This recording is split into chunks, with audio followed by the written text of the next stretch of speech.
Hello. आप देख रहे हैं यूट्यूब पर ए वेल्डिंग चैनल, जिसमें हम अध्ययन करेंगे ट्रेड थ्योरी वेल्डर के संदर्भ में। इससे पहले मैं वीक नंबर 5 तक की वीडियो अपलोड कर चुका हूं और अब प्रस्तुत है वीक नंबर 6 की video. Week number 6 professional knowledge, जिसके अंतर्गत हम निम्नलिखित टॉपिक कवर करेंगे, जैसे arc welding power source, transformer, motor generator set, rectifier and inverter type welding machine and its care and maintenance, advantage and disadvantage of AC and DC welding machine.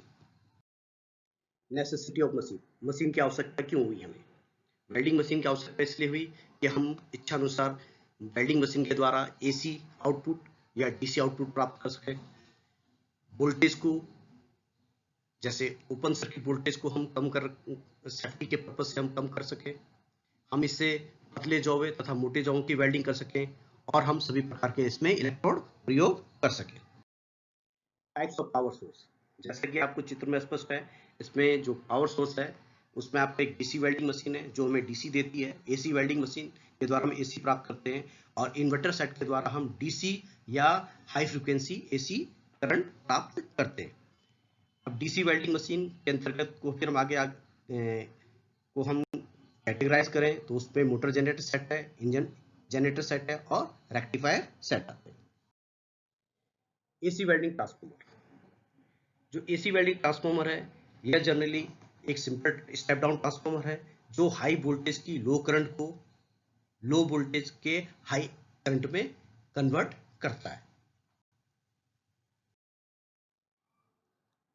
AC welding machine, इसमें आपको एक simple AC welding machine नजर आ रही है।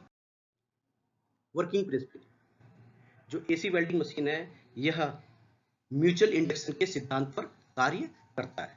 इस सिद्धांत के अनुसार जब किसी स्टेप डाउन ट्रांसफार्मर के प्राइमरी वाइंडिंग को हम AC मेन सप्लाई से कनेक्ट करते हैं तो इस प्राइमरी वाइंडिंग में एक magnetic line of force induce हो जाता है जो इस सेकेंडरी वाइंडिंग को क्या करता है, इफेक्ट करता है और उसके इफेक्ट करने से सेकेंडरी वाइंडिंग में एक लो वोल्टेज तथा हाई एम्पियर के करंट जनरेट हो जाता है। जैसे कि आपको चित्र में स्पष्ट है कि एक प्राइमरी वाइंडिंग है और एक सेकेंडरी वाइंडिंग है।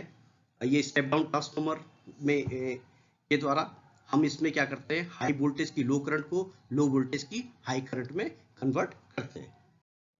कंस्ट्रक्शंस, एक वेल्डिंग ट्रांसफार्मर या step down transformer iron core होती है जो सिलिकॉन आयरन की बनी होती है। प्राइमरी वाइंडिंग होती है, पतले तारों के नंबर ऑफ टर्न्स अधिक होते हैं। सेकेंडरी वाइंडिंग, मोटे तारों के नंबर ऑफ टर्न्स कम होते हैं।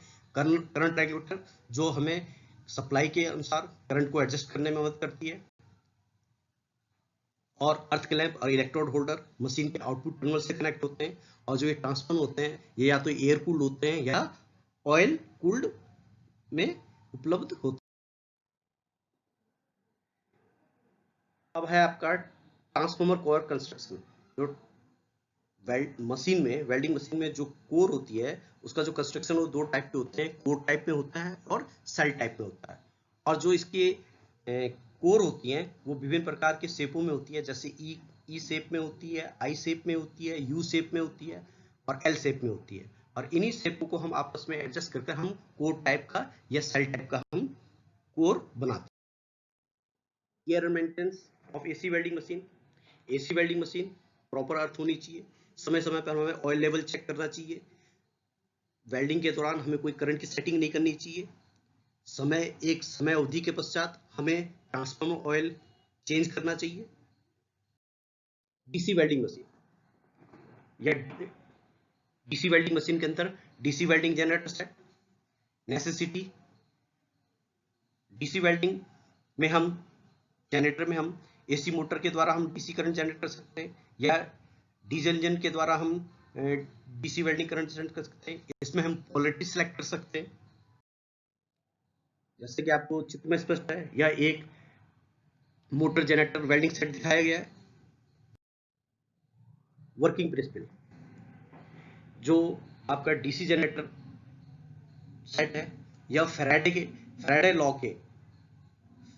के नियम इलेक्ट्रोमैग्नेटिक इंडक्शन के सिद्धांत पर कार्य करता है। इस सिद्धांत के अनुसार जब कोई आर्मेचर को हम किसी मैग्नेटिक फील्ड में रोटेट करते हैं तो वो आर्मेचर उस मैग्नेटिक लाइन ऑफ फोर्स को कट करता है, जिससे उस आर्मेचर में एक ईएमएफ इलेक्ट्रोमैग्नेटिक फोर्स इंड्यूस हो जाता है, जिससे उस आर्मेचर में करंट प्रोवाइड होने लगता है। इसमें आपका डीसी वेल्डिंग जनरेटर का सिद्धांत दिखाया गया है।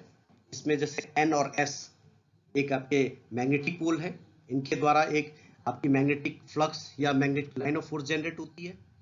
जो आपको ब्लू और रेड कलर में एक रेक्टेंगल का शेप नजर आ रहा है, दैट इज द ये आर्मेचर है। उस आर्मेचर को जब हम इस मैग्नेटिक फील्ड में रोटेट करते हैं तो यह आर्मेचर इस मैग्नेटिक लाइन ऑफ फोर्स को कट करता है, जिससे उस आर्मेचर में एक ईएमएफ इलेक्ट्रोमैग्नेटिक फोर्स इंड्यूस्ड हो जाता है। कहने का तात्पर्य है कि इस आर्मेचर में क्या होता है, करंट प्रोवाइड होने लगता है।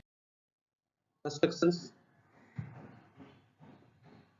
डीसी वेल्डिंग जनरेटर सेट में मेन पोल होते हैं जो magnetic line of force generate करते हैं, बॉडी या सभी पार्टों को कवर करती है तथा मैग्नेटिक सर्किट के लिए पाथ बनाती है। आर्मेचर या एक ग्रुप ऑफ कंडक्टर होता है जो कॉपर का बना होता है। कम्यूटेटर यह एसी को डीसी में कन्वर्ट करता है। कार्बन ब्रेसेस यह आपके कम्यूटेटर से आउटपुट टर्न तक करंट ले जाने का कार्य करते हैं। फैन जो आपको जनरेटर को कूलिंग करने का काम आता है। प्राइम मूवर वह युक्ति है जो आर्मेचर को मैग्नेटिक फील्ड में घुमाने के लिए जो भी हम युक्तियां यूज करते हैं वो आपकी प्राइम मूवर कहलाती है।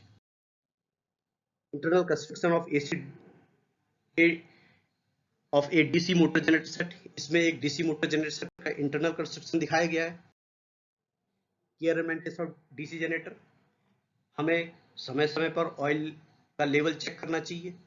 फैन की बेयरिंग है उसका हमें लुब्रिकेशन चेक करना चाहिए। जो उसमें बेल्ट लगी है फैन में उसकी हमें टेंशन चेक करना चाहिए। और कम से कम 250 घंटे चलाने के बाद हमें उसमें जो इंजन जनरेटर में जो इंजन ऑयल में जो हमें कहते हैं इंजन ऑयल है वो हमें चेंज करना चाहिए। कभी भी हमें वीक फेस में हमें जनरेटर नहीं चलाना चाहिए। वेल्डिंग के दौरान कभी भी हमें पोलरिटी का स्विच चेंज नहीं करना चाहिए। सभी इलेक्ट्रिकल कनेक्शन टाइट होने चाहिए। जो शाफ्ट की बेयरिंग है उनमें हमें उसके बेयरिंग को लुब्रिकेट करना चाहिए। Rectifier set, working principle. Rectifier set में क्या होता है, एक स्टेप डाउन ट्रांसफार्मर होता है और एक रेक्टिफायर यूनिट होती है। हम स्टेप डाउन ट्रांसफार्मर के आउटपुट टर्मिनल को हम रेक्टिफायर यूनिट के इनपुट टर्मिनल से कनेक्ट करते हैं और ये रेक्टिफायर यूनिट एसी को डीसी में कन्वर्ट करती है और फिर इस रेक्टिफायर के आउटपुट टर्मिनल में हमें डीसी प्राप्त होती है। इस मशीन को इस ढंग से डिजाइन किया जाता है कि अगर हम इसमें से चाहे एसी तथा डीसी दोनों प्राप्त कर सकते हैं। डायग्राम ऑफ रेक्टिफायर सेट, इसमें आपको एक रेक्टिफायर सेट दिखाया है। जैसे एक एसी पावर सप्लाई है, ये आपका एक स्टेप डाउन वेल्डिंग ट्रांसफार्मर है। ये स्टेप डाउन ट्रांसफार्मर के आउटपुट टर्मिनल को हमने रेक्टिफायर यूनिट के इनपुट टर्मिनल में कनेक्ट कर दिया है। इस इनपुट कनेक्टर में एसी आ रही है, ये रेक्टिफायर यूनिट कन्वर्ट कर रहा है एसी को डीसी में और फिर इस रेक्टिफायर का हम इससे डीसी आउटपुट प्राप्त कर रहे हैं। कंस्ट्रक्शंस, इसके कंस्ट्रक्शन को मैं आगे वाली चित्र में आपको स्पष्ट करूंगा, उसमें आपको क्लियर आ जाएगा समझ में। ये construction of diagram silicon rectifier set का दिखाया है। इसमें आपको जो एक येलो स्ट्रिप नजर आ रही है, ये एक सपोर्टिंग प्लेट होती है जो स्टील या एल्युमिनियम की बनी होती है। इसमें के बाद जो आपको फिरोजी कलर का जो नजर आ रहा है वो क्या है, आपके स्टील या एल्युमिनियम प्लेट के ऊपर हम निकिल या बिस्मिथ की क्या प्लेटिंग करते हैं जो कि एक एनोड का काम करेगी। फिर उसके बाद आपको एक नीले रंग की नजर आ रही है, वो नीले कलर जो है निकिल और बिस्मिथ प्लेटिंग के ऊपर हम सेलेनियम या सिलिकॉन का क्या करते हैं, स्प्रे करते हैं। फिर उसके बाद आपको जो पिंक कलर का नजर आ रहा है ये फाइनली हम क्या करते हैं, इसमें कैडमियम बिस्मिथ और टिन की क्या फिल्म चढ़ा देते हैं। तो अब होता क्या है इसमें कि जो आपका निकिल और बिस्मिथ है की प्लेटिंग है ये एक एनोड का काम करती है और जो आपकी कैडमियम बिस्मिथ और टिन की जो फिल्म चढ़ा के है ये कैथोड का काम करती है। कहने का तात्पर्य है जो ये रेक्टिफायर यूनिट है ये एक नॉन रिटर्न वाल्व का काम करता है। इसमें एक तरफ क्या होता है, वेरी लो रेजिस्टेंस होता है और एक तरफ क्या होता है, बहुत हाई रेजिस्टेंस होता है, जिससे क्या होता है कि करंट केवल एक ही डायरेक्शन में फ्लो होता है। और हम जानते हैं कि डीसी में है आपका जो करंट होता है वो केवल एक ही डायरेक्शन में फ्लो होता है। केयर मेंटेनेंस, रेक्टिफायर के इनके सभी कनेक्शन टाइट होने चाहिए। इसमें जो फैन है शाफ्ट है उसमें लुब्रिकेशन होना चाहिए। चलने के दौरान हमें स्विच को एसी से डीसी में चेंज नहीं करना चाहिए। कभी भी हम मशीन को बिना फैन के नहीं चलाना चाहिए। और हमें समय समय पर इसके जितने भी पॉइंट्स हैं उनको हमें नीट एंड क्लीन करना। इन्वर्टर वेल्डिंग मशीन, जो इन्वर्टर वेल्डिंग मशीन है आपकी जो होती है मशीन, ये इससे हम या डीसी या हाई फ्रीक्वेंसी एसी जो कि 10 किलो हर्ट्ज से लेकर 30 किलो हर्ट्ज के बीच में होती है हम प्राप्त करते हैं। इसमें होता क्या है कि पहले हम मेन वोल्टेज एसी को हम रेक्टिफाई करके हम डीसी में कन्वर्ट करते हैं। फिर उस डीसी को इन्वर्टर कन्वर्ट करता है डीसी से हाई फ्रीक्वेंसी एसी में। फिर इस हाई फ्रीक्वेंसी एसी को हम ट्रांसफार्मर में भेजते हैं जो कि हमें सुटेबल वेल्डिंग करंट देता है। उसके बाद फिर हम इस एसी को फिर हम रेक्टिफायर करते हैं डीसी में, और फिर रेक्टिफायर में डीसी को हम फिर फिल्टर करते हैं, और फाइनली हम इसको हम चाहे हम डीसी फिल्टर लें या ए हाई फ्रीक्वेंसी एसी प्राप्त करें। और जो ये इन्वर्टर वेल्डिंग मशीनें होती हैं जनरली ये या तो आईजीबीटी या मॉसफेट के सिद्धांत पर कार्य करती है। आईजीबीटी का फुल फॉर्म है इंसुलेटेड गेट बाइपोलर ट्रांजिस्टर, और मॉसफेट का फुल फॉर्म होता है metal oxide semiconductor field effect transistor. अब इस चित्र में आप देख रहे हो कि लेफ्ट साइड में एक ये इन्वर्टर वेल्डिंग मशीन दिखाई गई हैं विभिन्न प्रकार के। दाहिने साइड में आपको इसमें क्लियर करके दिखा रखा है कि जैसे 3 फेज की 50 या 60 हर्ट्ज की जो एसी है वो उसको हम रेक्टिफाई कर हम डीसी रेक्टिफाइड डीसी प्राप्त करते हैं। फिर इस डीसी रेक्टिफाइड को हम क्या करते हैं, फिल्टर करते हैं, और फिल्टर करने के बाद हम फिल्टर डीसी प्राप्त करते हैं। फिर फिल्टर डीसी को हम फिर इन्वर्ट करते हैं, इन्वर्ट करते हैं। इन्वर्ट करने के बाद हमें हाई वोल्टेज लो एम्पियर की हमें एसी प्राप्त होती है। फिर इसको हम ट्रांसफार्मर में भेजते हैं, और ट्रांसफार्मर में भेजने के बाद हम इसको हाई फ्रीक्वेंसी एसी की लो वोल्टेज तथा हाई एम्पियर प्राप्त करते हैं, और फिर इस एसी को फिर हम रेक्टिफायर कर हम रेक्टिफाइड डीसी प्राप्त करते हैं। फिर रेक्टिफाइड डीसी को हम फिर फिल्टर कर हम फिल्टर डीसी प्राप्त करते हैं। या तो हम फिर फिल्टर डीसी ले लें, या इसको हम फिर कहते हैं इलेक्ट्रॉनिक कंट्रोल कर पोलरिटी कर हम इसको हम आपकी हाई फ्रीक्वेंसी एसी प्राप्त करते हैं। इन्वर्टर वेल्डिंग मशीन, एडवांटेज और डिसएडवांटेज।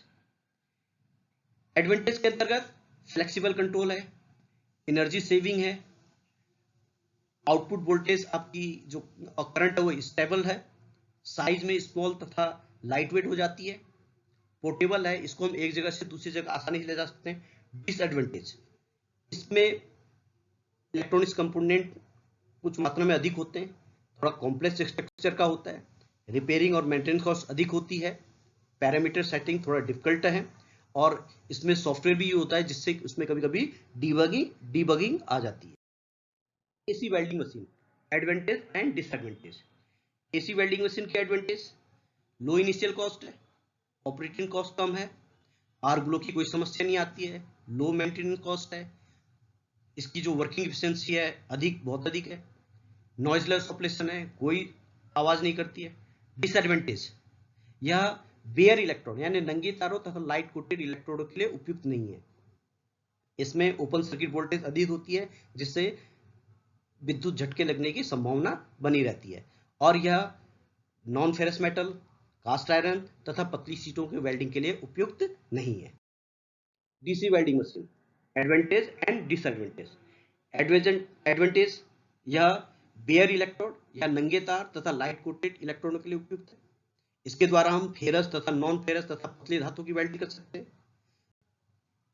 मशीन को हम अगर हमारे पास कहते हैं डीजल जनरेटर सेट है तो हम डीजल के द्वारा, और मोटर जनरेटर मोटर के द्वारा चला सकते हैं। क्वालिटी इसमें हम चेंज कर सकते हैं। डिसएडवांटेज, इसमें आर ग्लो की समस्या उत्पन्न होती है, इसकी जो प्रारंभिक लागत है वो बहुत अधिक है, मेंटेनेंस कॉस्ट भी अधिक है, लोअर वर्किंग एफिशिएंसी है, नॉइजी ऑपरेशन है, चलते समय यह आवाज करती है, तथा हाई ऑपरेटिंग कॉस्ट है, इसको प्रयोग करने में आपकी जो कॉस्ट है वो थोड़ा अधिक आती है। तो ये था हमारा वीक नंबर 6 का वीडियो। मैं समझता हूँ आप लोगों को पसंद आया होगा।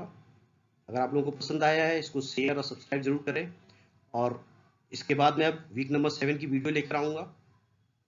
इसके साथ ही मैं यह सेशन समाप्त करता हूँ। धन्यवाद।